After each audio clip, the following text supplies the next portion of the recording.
Welcome, everyone, to the Ghost Helper podcast.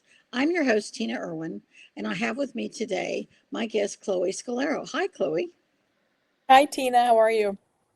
Ghost Helpers are people who want to help the dead, but we're far more than that. We discuss all kinds of interesting things that are metaphysical, spiritual, and just down to earth, day to day logical. And today, our discussion is going to focus on the Christmas program or the holiday program. And it's what happens at this time of the year to the roller coaster of emotions that a lot of people feel. So, Chloe, are you ready to get started? I sure am. Okay.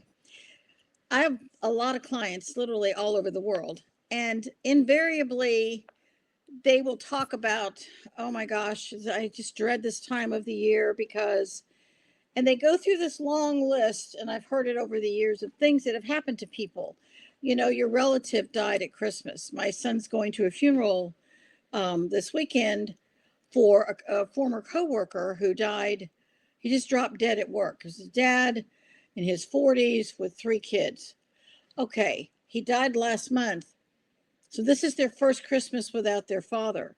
Very momentous Christmas. If your dad or your sister or your mom or your friend or there was an accident, when it happens at the holidays, whenever it happens, it's going to be hard. But when it happens at the holidays, it seems to be magnified. And it seems to really affect people. And now they look around them and everybody else is happy, but they're like, how can these people be happy when my heart is breaking? Or that memory of what happened at Christmas haunts them. I mean, have you heard people talk about this? Yeah, absolutely. It's definitely a feeling of how can time move on and how can people celebrate. And I feel like my life is standing still. Like the holidays bring up a lot of grief in various forms, but especially when you're dealing with, even if somebody died, 10, 20 years ago, it doesn't get easier. You just manage better, but the pain is there. That's exactly right. And the first Christmas after the death, and remember, the person's method of death Mm-hmm. determines your path of grieving. That's really, really important. So, the two most severe forms of death are suicide and murder. If your loved one died by either of those means, your grieving path is much more challenging because there are a roller coaster of emotions that go with that. However, at the holidays, it's a little bit worse. Maybe sometimes it's a lot worse. And I wanted to talk about that today. And I also wanted to talk about what happens when you're just going through your holiday either travel or shopping and you're bombarded. How do you protect yourself or keep yourself in a place of focus and balance? So those are kind of our two big topics. So let's talk about what happened when what was Christmas like for people as a in childhood, because how your Christmases were in childhood is going to have a direct effect on what you're experiencing as an adult, whether you're 20 or you're 80. That's really going to be what's hitting you. And what have you observed with people? I think that well, this is actually a good example. My boyfriend and I were talking about this last night. I come from a family that, both of my parents have 4 or 5 siblings. And so family and Christmas and tradition was always really prevalent. But not everybody has that experience. Not everybody has a home to go to for the holidays. And if they do have a home, it's not a happy home. Or, there's so much anxiety, even in families that are seemingly more put together than others. When you put that many people in a room that live very different lives and really only come together like that a couple times a year, there's bound to be some tension. There's bound to be some, maybe differences that come up. And I think that, I mean, I had a pretty strong foundation of family my entire life, and that, especially being in the military, you meet a lot of people from different walks of life and all over the country and world, and holidays mean different things to everybody. But I have noticed that, I know people that hate Christmas. I know people that hate the holidays. They don't want to deal with it. They don't want to think about it. And some of that comes from bad memories. I know somebody whose grandmother passed away on Christmas Eve, and they've, despised Christmas since then. And I really just think that, you know, eh, it's a loaded bag. It comes from a lot of different stuff. But then I know some families who have seemingly been untouched by grief or tragedy, and they have like a wonderful, something out of Miracle on 34th Street. You're right. It really just depends on your life experiences and how you were raised. If you had a different foundation of family, you might not put at much importance on the holidays. You might think, it's just another day. It's the same thing with birthdays. I don't know if you've noticed that. How you had your birthday celebrated as a child is usually how you celebrate your birthday as an adult. I know a lot of people that think like it's just another day. It's nothing special about it. And then I know other people who it's the most special day of the year. They make it a really big deal. And I think how you were celebrated and what you saw growing up is going to shape your, what you were saying, your opinion as an adult and how you raise your family or, how you when you don't have to do it anymore, what are you going to do? Are you going to choose to celebrate the holidays? Or are you going to choose to kind of say, I'm not going to deal with all that? Okay, let's use the word. Let's pick one word from what you said, and I'll pick that word, and it's choose. Yep. Everyone is grieving something. Let's just acknowledge that. You got laid off. An amazing number of people get laid off or lose their job at Christmas in December, right when it seems like all the bills are coming due. And you've got extra bills and extra food and extra gifts and all of these bills or taxes due or whatever. There's another little factor in this whole conglomeration, and that is karma bunches up at the end of the year. It's as if you feel this huge push, this rush at the end of the year. And you might not be, you might not be conscious of it, but when you put this little piece of the puzzle in it, there's a lot going on, even karmically, that almost operates as a subroutine, meaning it's kind of running in the background. You're not conscious of it, but it's back here somewhere. And that's true for grief. And when you're grieving, you do have a choice. Grief is overwhelming. I mean, my niece died when she was 6. That grief is overwhelming. But each of us had a choice to decide, what will we do with this grief process? We're going to work through it. We're going to talk about it. And we're going to talk about the person who died. Or maybe your dad walked out. I know one family, the mom walked out on 4 children Christmas Eve. She just left. It was a horrible Christmas. So you have to grieve whatever took place: death, abandonment, loss of job, whatever took place, grieve it. And then sit down within yourself, maybe take a long walk, sit by a waterfall, let the water represents the subconscious, or just stand in a hot shower and let that water wash over you and make a decision that I can either decide to be miserable for the rest of my life and make everybody around me miserable, or I can choose to have a different path. And if that path is, I want the holidays to be happy and memorable. There's stress. Okay, there doesn't have to be stress. How much stress are you going to choose? Decide that the choices you make are choices that you are happy making. Take your power back from your life. Don't feel like you're just swept away with the, you're being flooded. Stop it a little bit. You can ask for help. If it's a recent grief and you feel terrible, well, ask someone to help you. Say, I need just a day to go shopping or look in windows, or will you help me bake something? If you're a recent widow or widower, you've got these kids, ask other families to help you.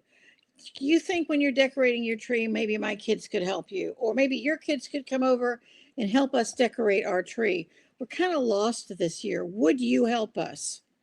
You'd be surprised if you ask someone. People say, oh, if you need anything, let me know. They don't have a clue how to help you.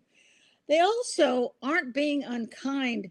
They don't know whether you're going to be receptive to whatever it is that they might offer as a way to help you either. You know, if you offer to do X, is that painful? Well, I don't want to make them feel bad, so I'll kind of keep my distance. Well, I mean, you have your cat there. Well, suppose Yeah. your best friend in the whole world was your cat or your dog or your horse, and that horse or animal dies. Well, that was the unconditional love that you absolutely depended on. And, but maybe it was that the service that that animal was providing has an end, it has an expiration date. You can get a new animal and just continue to give and receive love. That's the bottom line. Whether it's the holidays or a birthday or something like that, it's an opportunity to give and receive love. If you're focused on yourself and your own grief, you've closed yourself off like this, and love can't get inside there. But when you open up your hands and you allow the world to come in, even if it's painful. Yes, you see these people with their happy families, but your child died. You can be a martyr to that. You can be. Or you can say, how is your Christmas? How are your kids doing? And focus on the family you do have. Welcome other people into your life. You have a choice. And let's say that when you grew up, your parents fought like cats and dogs throughout Christmas. Your mother's always in tears at Christmas. Christmas was just a nightmare. And so, what do you do as an adult? You can choose to ignore Christmas and hope it goes away because of what you experienced as a child. Or you can say, you know, my parents made regrettable choices, but my choice is to have a family where there's no drama, that we sit around and we're laughing and we're having a good time. It's also a lot of families have been badly scarred with alcohol. Let us not forget that.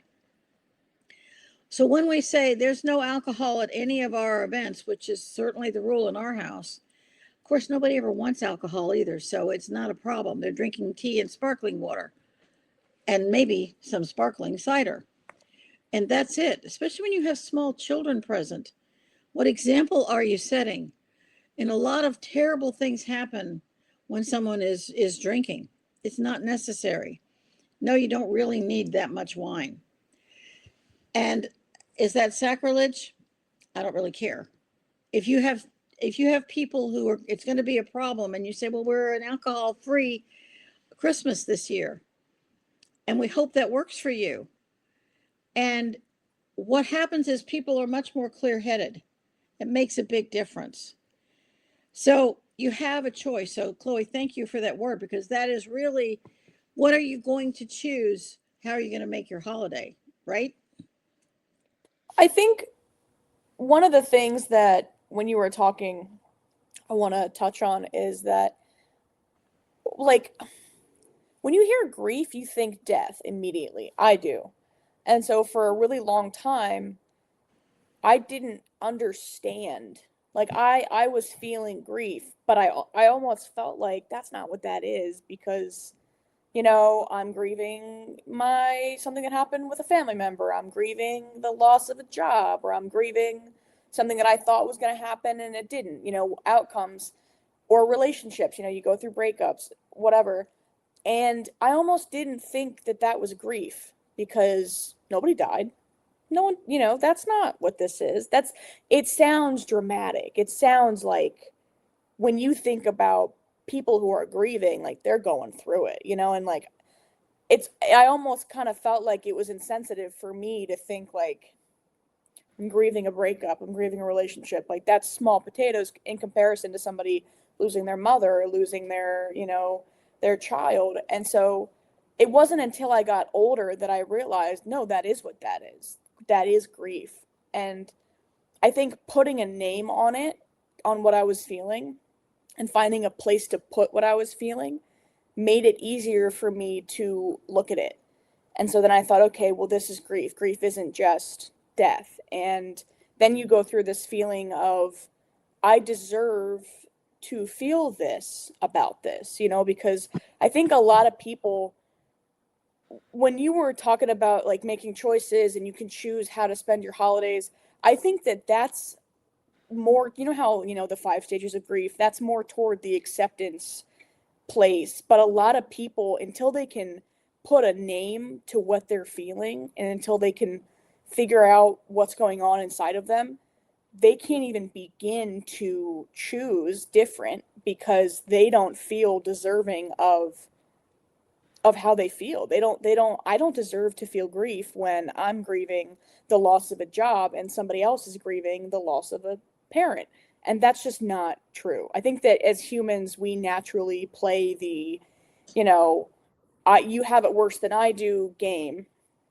And some people use that as a way to almost, play martyr or whatever else. And then, but some people are like, I don't deserve to feel this way because you're going through something much worse than I do. And so until you can really, I think, find a place and find a home and a name for what you're going through, it's very hard to choose better or choose different because you're just still in that place of, I just don't know, and that doesn't necessarily really go toward, mourning deaths, but that's just mourning in life. I think a lot of people don't understand the concept of, you are grieving, you are mourning, and that's okay. That's what this is.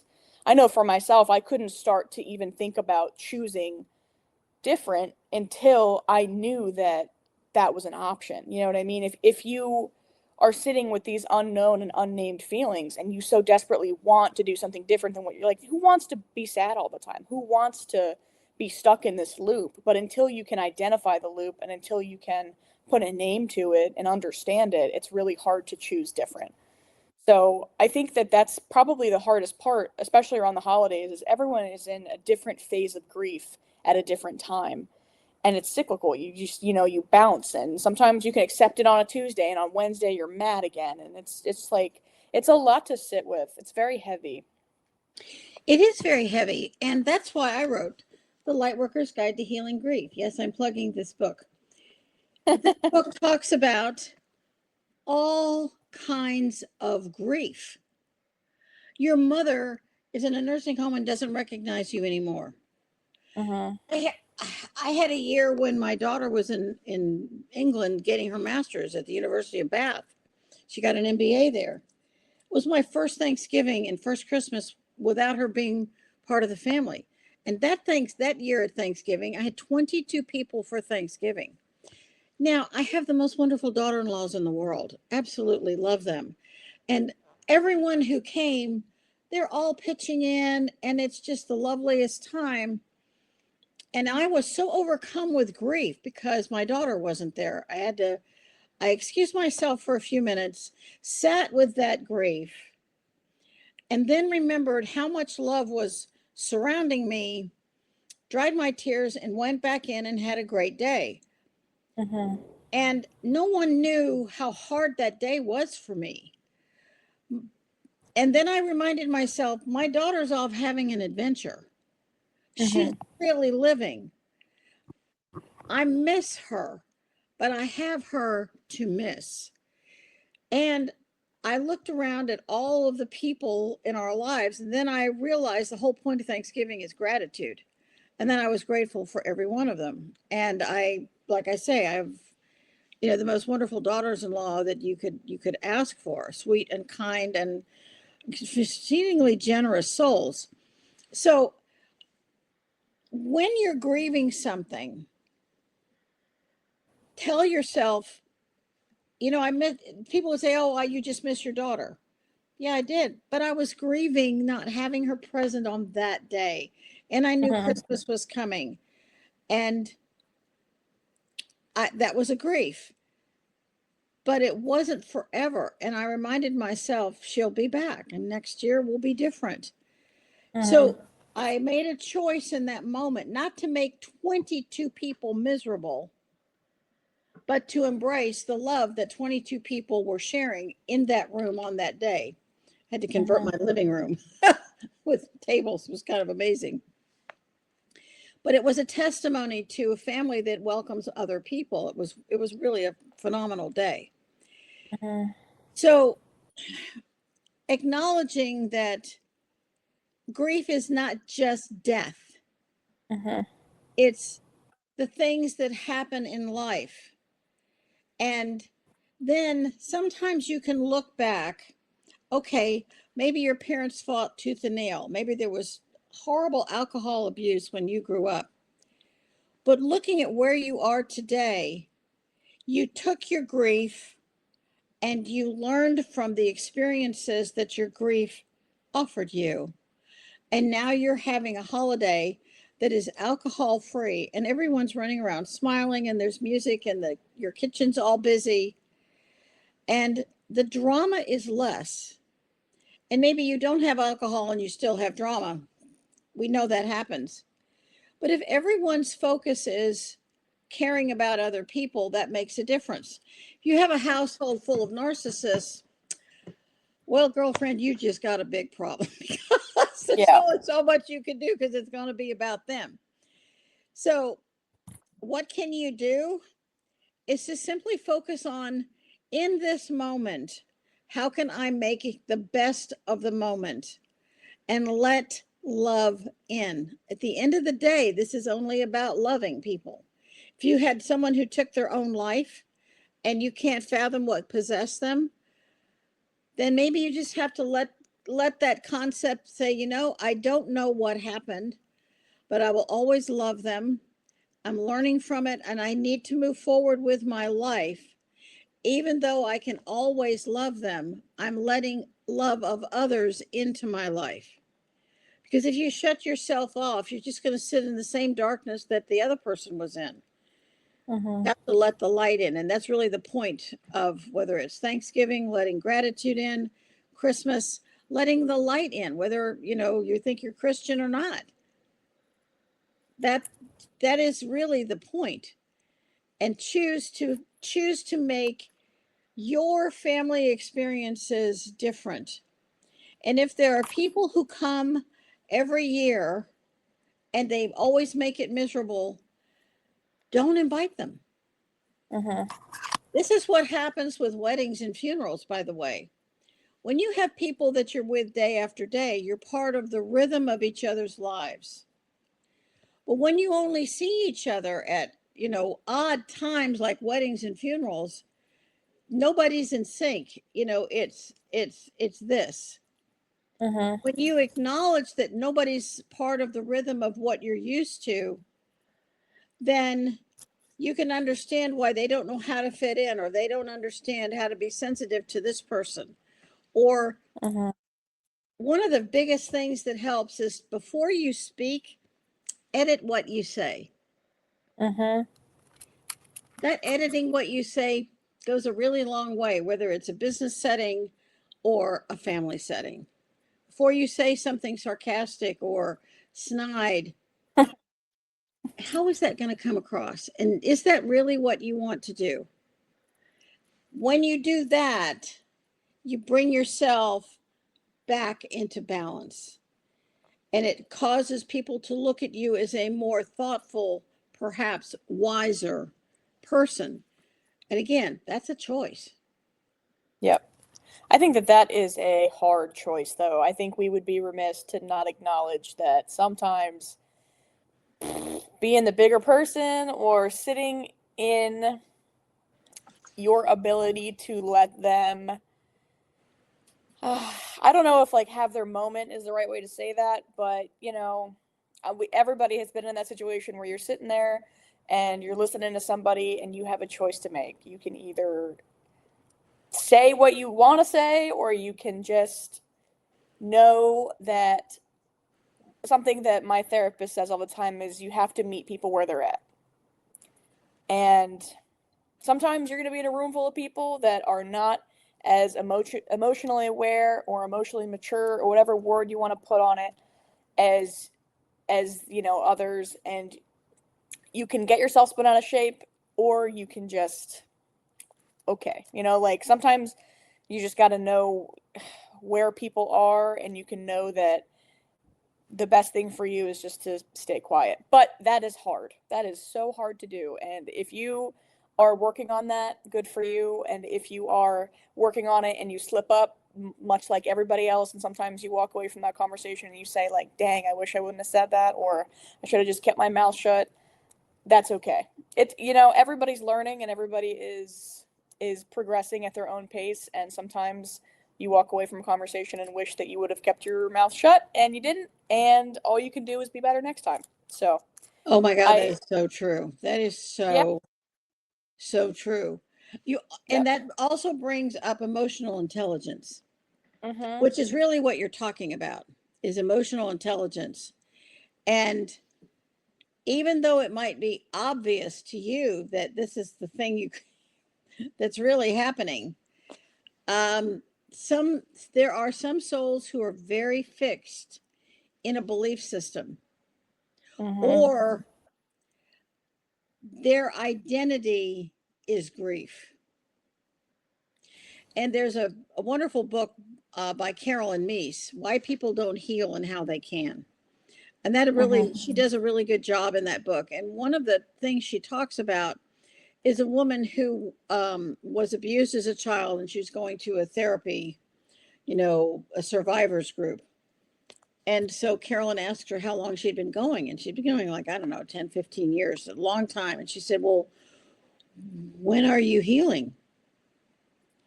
And the woman had that concept, not only had never occurred to her, but she continued to stay in that point of drama.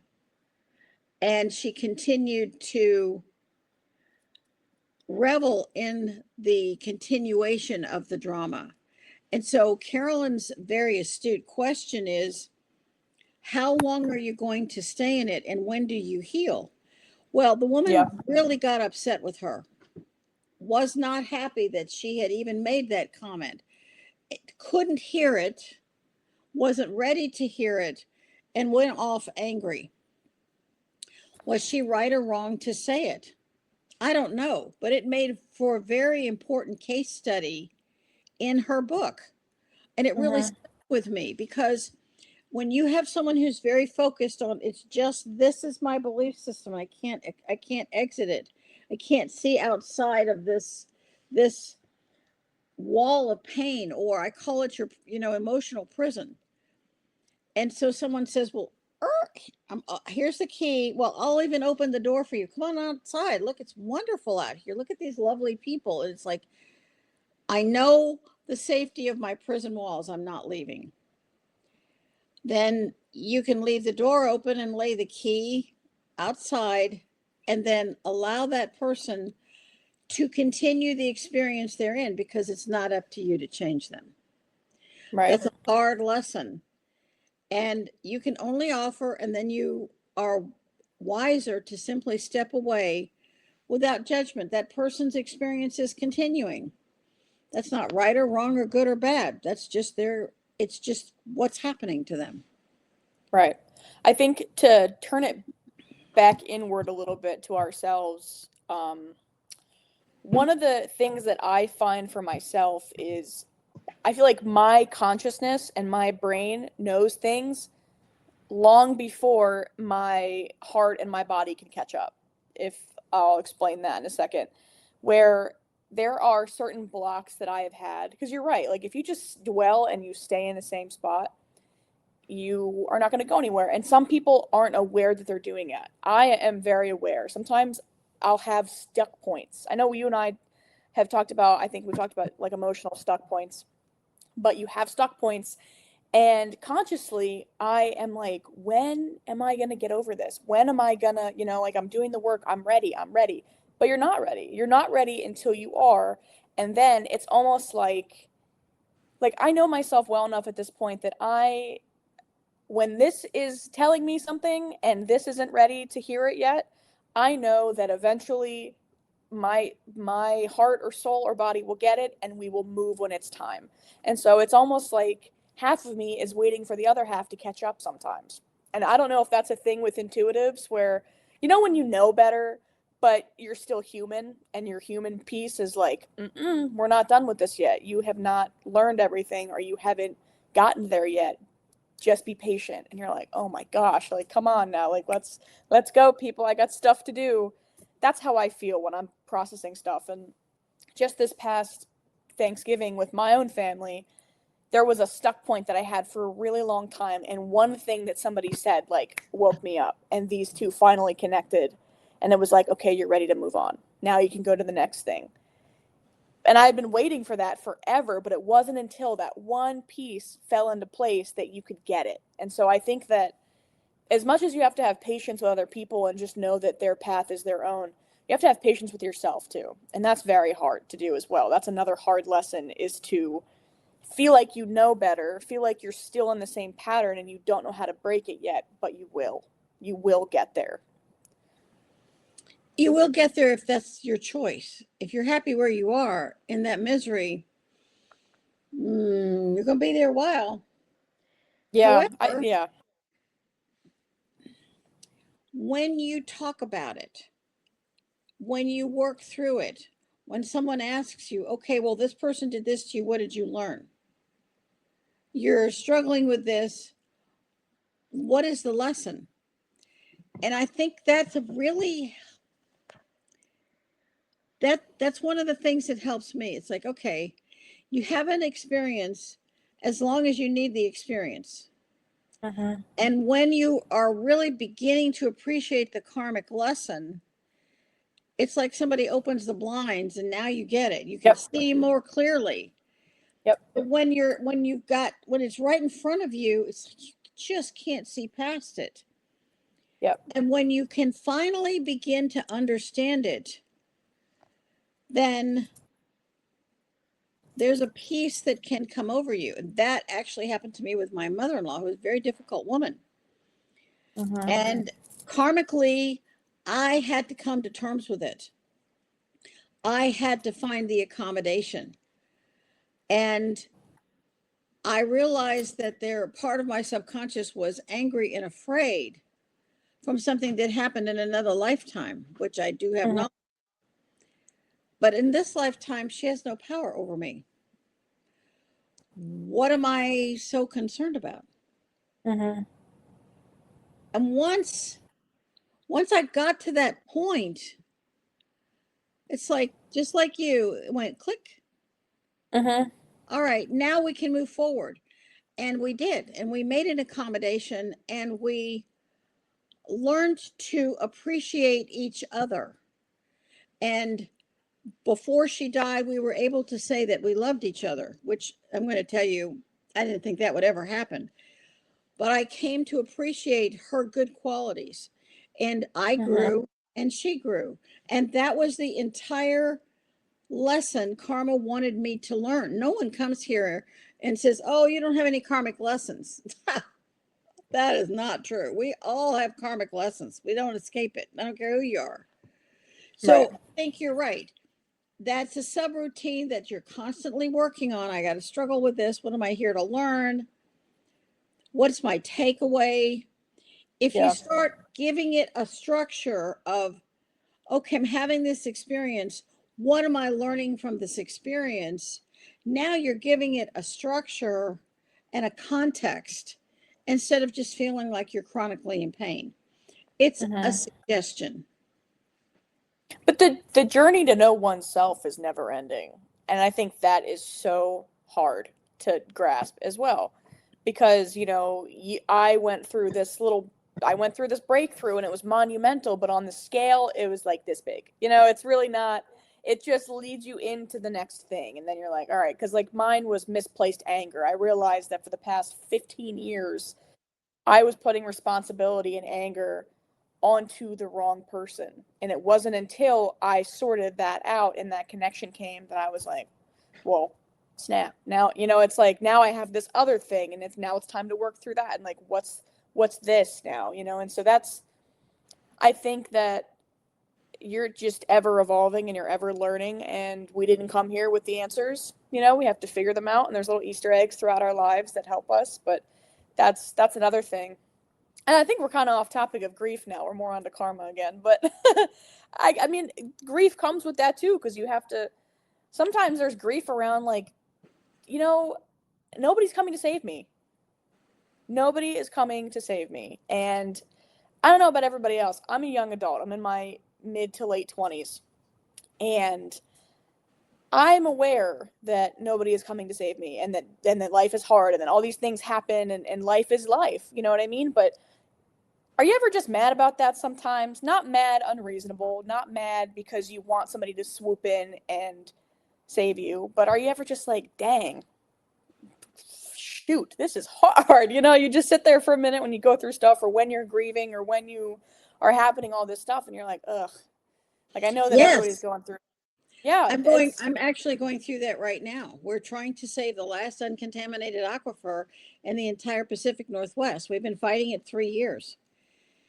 And we're finally getting more and more people to look at it, but it has been this incredible struggle, and all the things we're discussing, we've been through.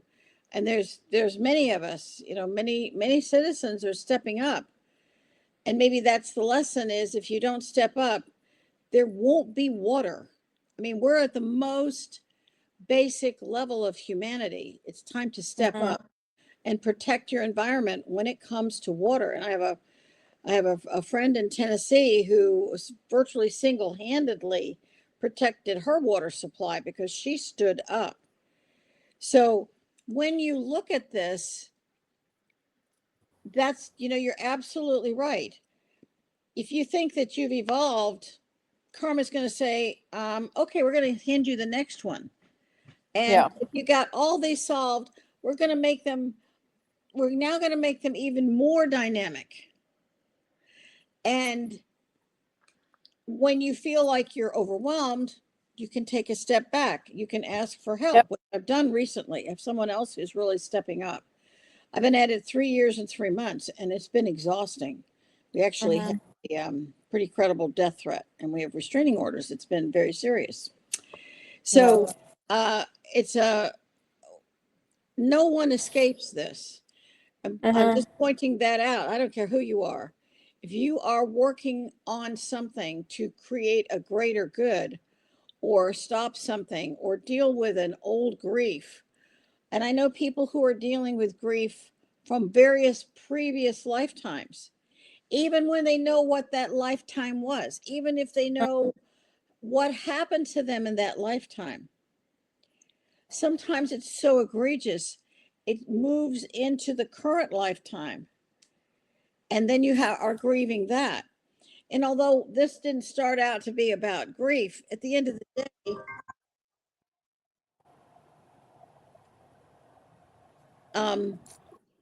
even if you're not grieving that, it's beginning to understand how all this works. And And you that's know what?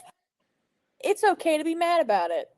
That's my main takeaway for today. If anybody needs permission to just sit down for a minute and be mad, like, holy crap, this is hard, you have that permission. Be mad. Be mad for 5 minutes, but don't stay there. You know, like, take your minute and then keep going. But if you need a minute, especially during the holidays, especially in grief, take your minute. Take your minute unapologetically. Or take an hour. Or an hour, whatever you need. And then find something, then balance that. Right. And be happy about something. Right. And this is part of emotional freedom technique, where you're tapping, and you tap all the places. And the statement is, even though I'm angry about this, I can still love and approve of myself. Or even though I'm super frustrated about this, I'm also very grateful for this, for my family or my friends, or the happy things that are going on. Right. And so even when you're grieving, you're always seeking balance. And that's one of the Hopi and the Navajo have a word for it, Coriani Scotzi, as a Native American word that means world out of balance. Coriani Scotzi. Don't ask me to spell it. but it's, Supercalifragilistic. yeah, yeah, it's a tough one to spell. And it means world out of balance. And you can see how nature is out of balance. And when you are very sensitive and you feel nature, the desire to protect nature lives within you. And then there are a lot of very good people who are looking at this. So anyway, I think that, go ahead. I was going to say, while we're on the topic, I know we kind of discussed we want to do a show about tools and things that can kind of Right. help you, but for the people that are psychic, that are aware of their abilities and are highly, highly intuitive, I mean, what advice do you have to kind of center yourself around the holidays and the end of the year? I know, and I want to touch on something else when you're done answering this, because you said karma builds up to the end of the year. So what are some ways you feel like people that are highly intuitive and that are really aware of their surroundings, aware of their feelings, and aware of other people's feelings can kind of survive? Well, I would offer that I would like them to thrive and feel like they are a thriving personality. And every now and then, when you're in a business setting and you're not working from home, and maybe you go to the mall and you're bombarded by the stressed auric fields of the people who are coming at you, and you come back and you feel like you've been slimed, like in that movie Ghostbusters. When you feel that way, one of the things I recommend is, this is a powdery resin called dragon's blood. Anybody can't really see that. It's a resin from Sumatra. Because let me assure you, sage is not going to work other than in turkeys and chicken. And I have a resin burner that Young Living Essential Oil sells. You can also buy them on eBay. And you let this resin, I talk about this in Psychic Children, Psychic People. So I will show this book. I talk about this extensively. And sometimes it's as if you need to burn off the auric residue that hit you. And you can feel so much clearer with that. And you open a window so whatever the dark energy you inadvertently picked up happens, it can leave. And this dragon's blood it's a hard resin, like frankincense and myrrh and benzoin are hard resins. They have the horsepower to do this. Sage is really, Palo Santo, all those things, they're worthless. They might be great if you're doing a ceremony. But when you do this, and I was talking to my sister about this recently, and you're breathing this in, and it's as if what it does is it's like it clears this icky fog that surrounds you. And you only need to do it for, I don't know, 10 minutes or so. It's not forever. You open the window, and then you turn off your resin burner, and everything gets aired out. You feel like you had a psychic bath, is the best way I can describe it. But let's say that you don't have any dragon's blood and you don't have a resin burner and you don't have any of that. What else can you do? You can bathe with salt, unless you have a septic tank, and then you can't. But if you can make your own salt scrub, not sugar. That doesn't do the same thing. Sodium chloride. Or you can take an Epsom salts bath. Again, Epsom salts are inexpensive. A little salt scrub, maybe some salt and some liquid soap. That you only need like a teaspoon on a washcloth. And you scrub yourself, especially your feet. Your feet are your foundation. When you scrub your feet with salt, you're washing away whatever feet pick up as you you walk through the world. And it's surprising how important that is, especially if you're bathing at night. That means that you enter the sleep state in a much more psychically clean place. Then, when you're saying prayers as you're going to sleep, you're asking the divine to help you God helps those who help themselves. Heavenly Father, please help me with this problem I'm struggling with. Heavenly Father, please guide my way. Please, I'm asking for wisdom. Help me to know the words to say to handle this problem. Help me, I'm struggling with this. Or help me, my grief feels like I'm drowning. I am asking for help. All right, so then you get up the next morning. Maybe you feel a little better. Then ask for angels to surround you. All of these things are very low cost or no cost.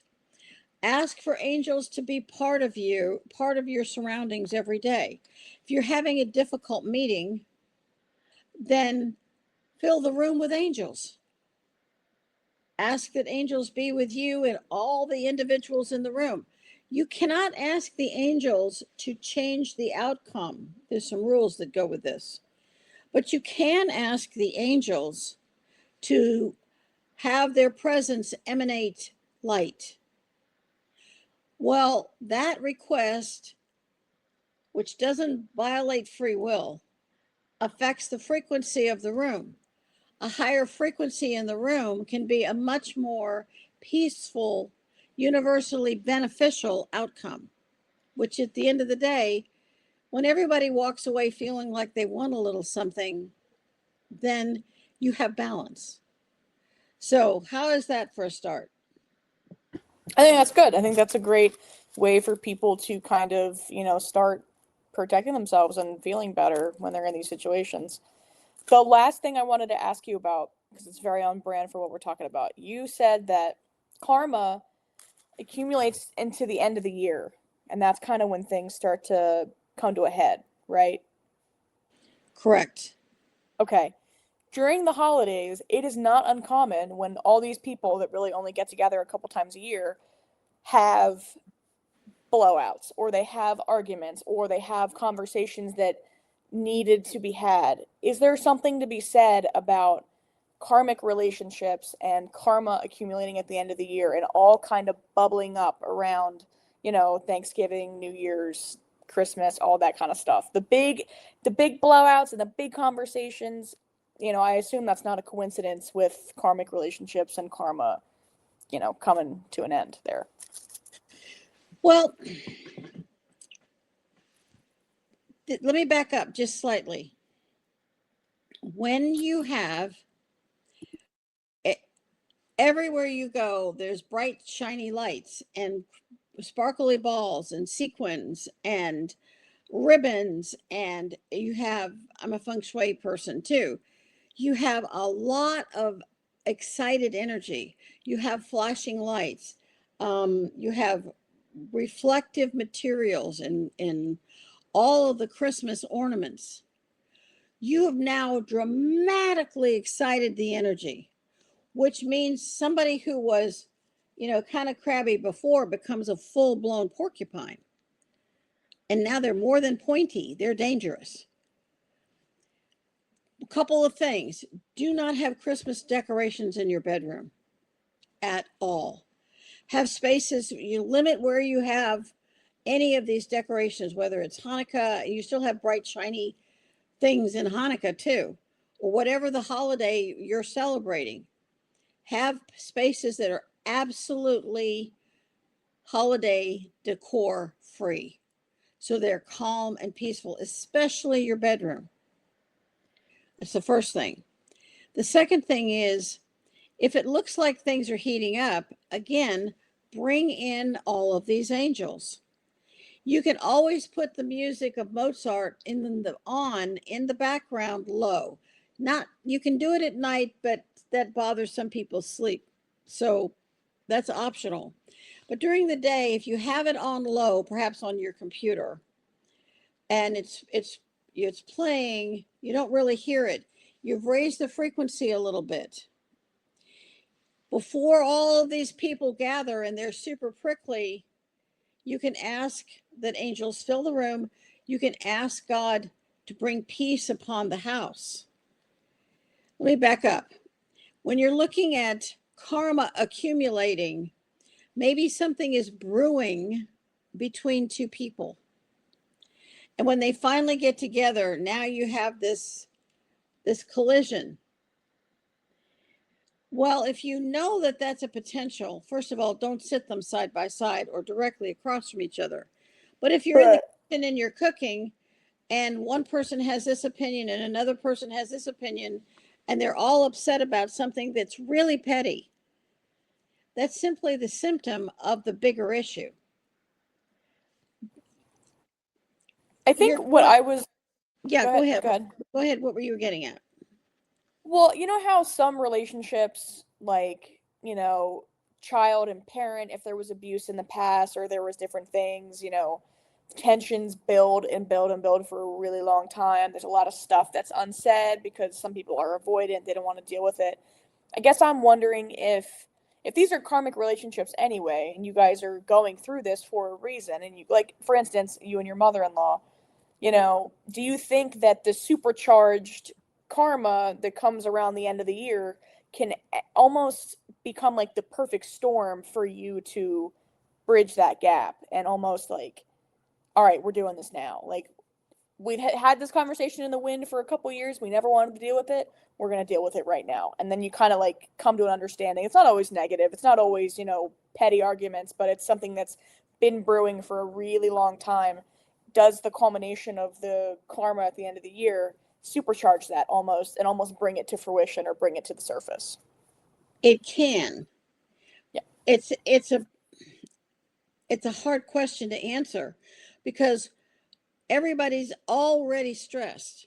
So to bring this up and think you're going to work through it when everybody's already stressed, maybe they're not sleeping well, maybe this isn't their home and they're out of their element, they're out of their routine.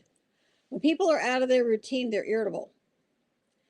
And they're out of the rhythm of your normal day to day and everybody's on edge.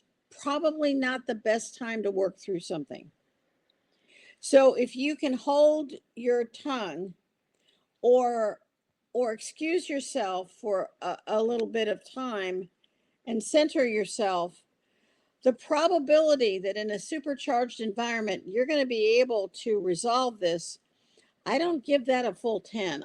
That might be 2 or 3 because people are already filled with a certain level of adrenaline because of the season. And adrenaline is not always your friend unless it's fight or flight. So you don't need that much adrenaline. And with men, a lot of times it's testosterone battling each other. And it can make the old wounds worse. So when I'm saying karma bunches up, it's the feeling a lot of things should get resolved by the end of the year. It doesn't mean they have to be resolved. It means that karma's pushing you because it didn't get resolved in the other, 300 previous days. It just means that now it feels like it's much more heightened. It's in your face more. Yep. Or your grief feels larger now. And toning things down, keeping things more peaceful can help. The reality is some people revel in the drama of anger. They feed on the adrenaline. They love to watch other people squirm. You're probably not going to fix that. And there are some people that, and maybe this is a good thing to simply keep in mind, that person may not be learning what you would hope they would learn in this lifetime. And it's okay to step away from them or not invite them. Because if they're going to ruin it for everybody else, why are they there? Because they have a label, parent or aunt or uncle. Okay, but if they're always creating havoc wherever they go and they feed on it and feed on it and feed on it, you might just want to put them on a diet because that's not going to be healthy. And if you are in those situations, a couple of things that you can do, because we talked about this before we actually started this show. You can wear certain jewelry. Some of them some of the jewelry I'm going to just mention to keep things a little bit balanced are tiger eye. It has this really pretty glow. Tiger eye beads. You can wear black tourmaline beads. I learned this from some Chinese shopkeepers in Chinatown in LA. Jade. This happens to be not green, but it's a different kind of. This is Tibetan, actually. A little bit of a chunky bracelet.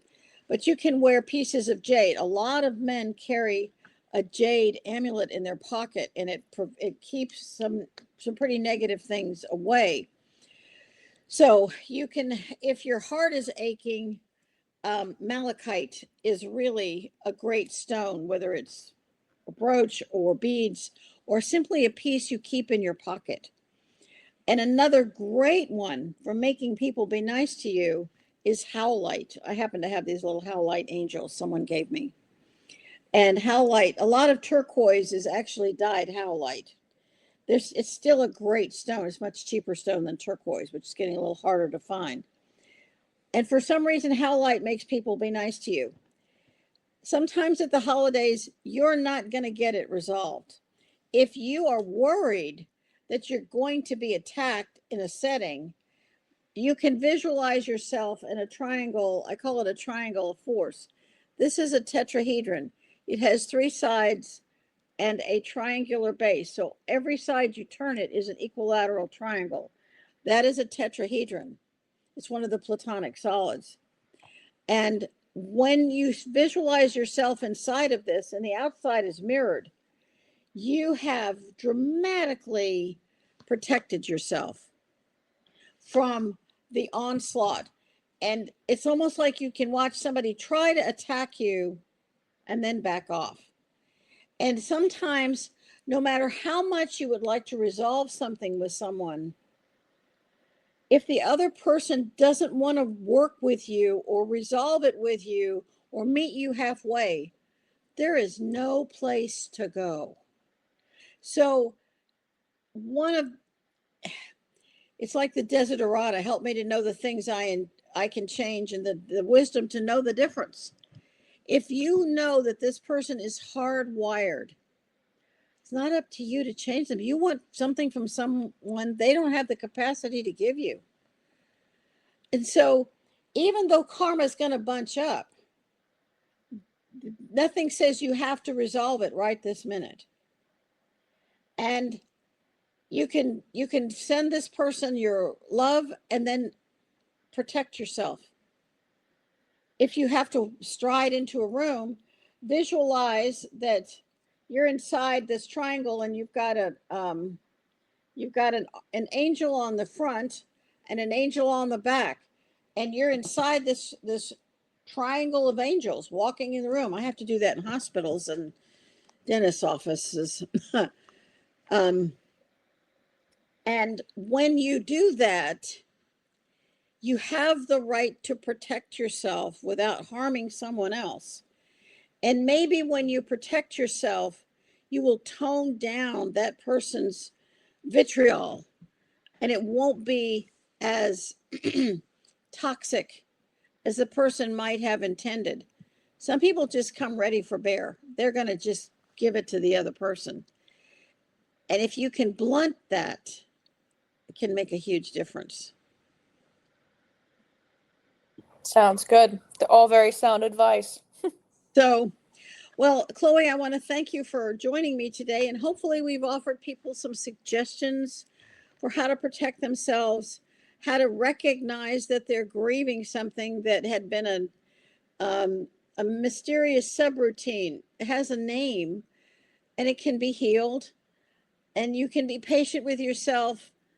But remember, if you love yourself and you love others, that is what ultimately heals all of us, is loving one another.